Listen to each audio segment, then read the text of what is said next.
Apat ang arestado sa isang operasyon kontra droga sa Cavite.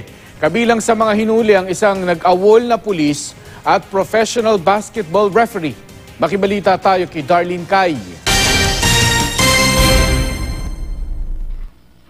Surveillance video yan sa isang grupong naghahandang bumatak umano ng shabu sa Bacoor, Cavite. Maya-maya, Baka tumakbo din ako. sumalakay na ang mga operatiba.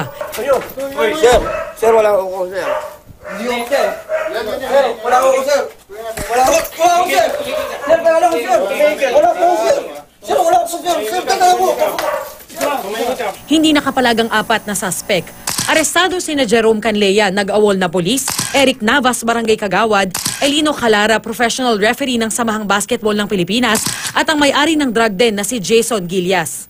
Sina Canlea at Calara, itinangging sangkot sila sa droga. Umamin namang gumagamit sina Navas at Gilias pero di raw sila tulak. Nahaharap sila sa reklamong paglabag sa Comprehensive Dangerous Drugs Act. Sa ngayon, hindi pa lumulutan kung may grupo sila.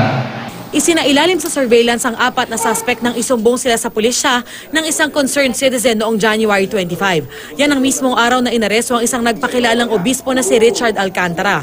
Hindi itinanggi ni Alcantara ang bintang na bahagi lang daw ng kanyang research. Hindi sila magkakabay, kaya lang halos magkalapit yung lugar na drug din na nakuhanan din natin sa kanya. Same barangay sila. Darlene Kai, GMA News.